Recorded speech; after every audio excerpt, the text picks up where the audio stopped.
Hi, welcome to Barcart Bookshelf, a video series about books and the drinks they inspire. My name is Elias, and today we're talking about RAKESFALL by Vajra Chandrasekera. RAKESFALL is weird. It's a weird, wonderful, weird book. It's one that is demanding, that is thoughtful, that is deeply timely, and at the same time far outside of the scope of time.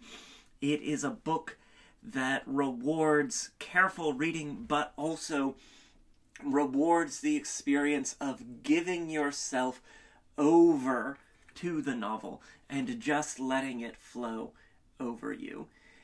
And now, here we are, a minute into this episode, and I haven't actually said anything about what RAKESFALL is about. And that's because talking about RAKESFALL is hard. I loved Chandrasekera's first novel, The Saint of Bright Doors, last year. I think, it was one of the best books that I read in 2023. It's one that I've seen garner every wonderful accolade that it absolutely deserves. And so RAKESFALL was one of my most anticipated books of the year.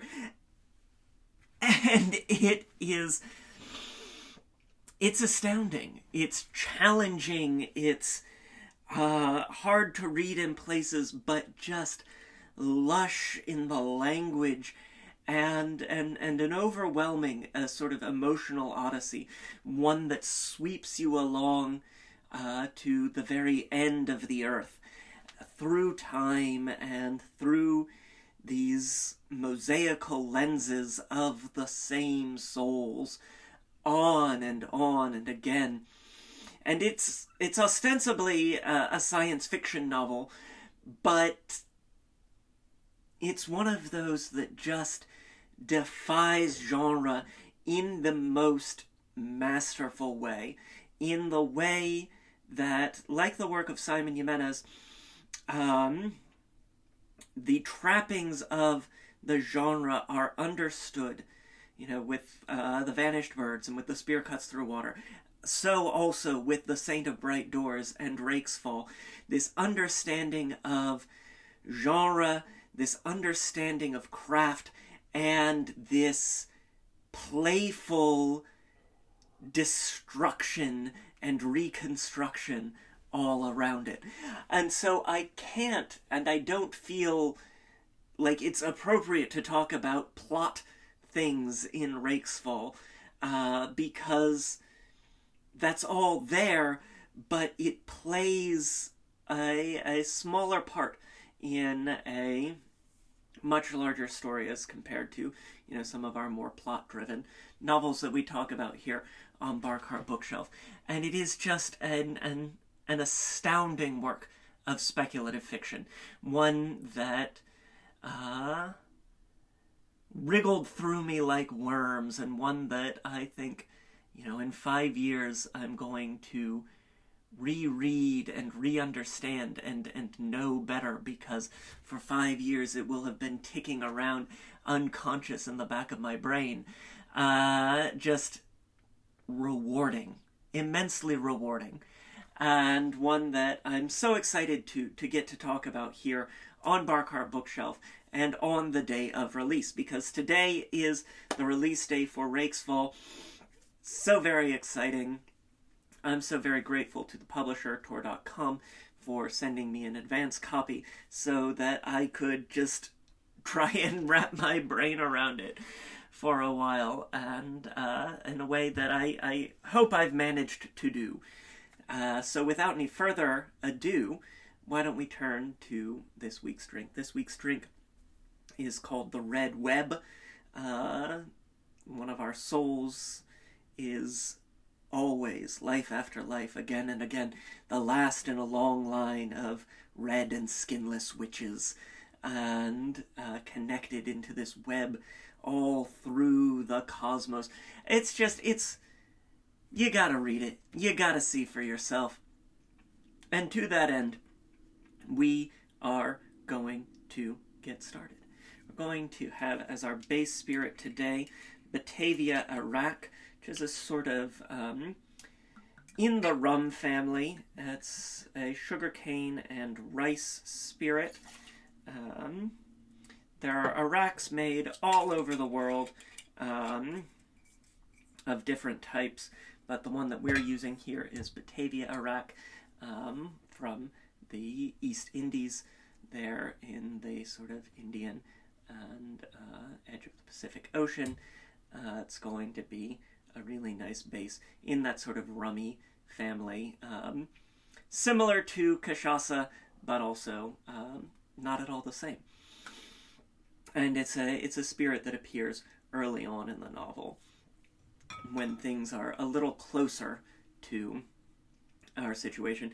As with The Saint of Bright Doors, this is a book that is both otherworldly and very tied into our world. And while Luriat, the setting of The Saint of Bright Doors, is a little farther afield from our recognizable world, there are many, if not almost all, of the sections of RAKESFALL that are recognizably Earth or an extrapolated Earth. It's a novel that's very close to home and very close to this tradition of South Asian speculative fiction as well. And now, to modify our red web, we're going to add 3/4 of an ounce of hibiscus syrup. That's equal parts hibiscus tea and sugar. It's going to be a little tart. It's going to be a little sweet.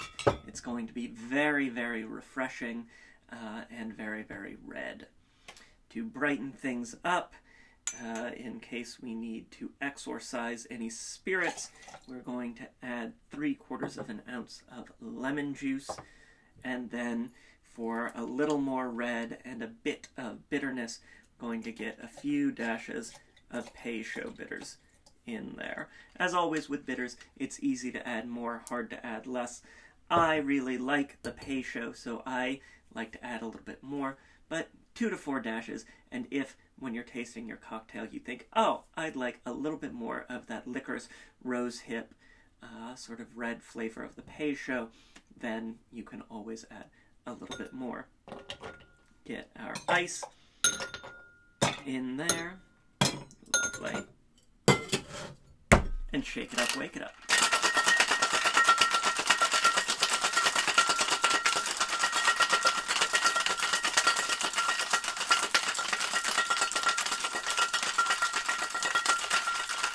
Lovely. Just frosty, frothy, cold, flavorful. Now I've got here an old-fashioned glass with some crushed ice in it. It's summertime, it's hot, it's the end of the world, and the sun is expanding.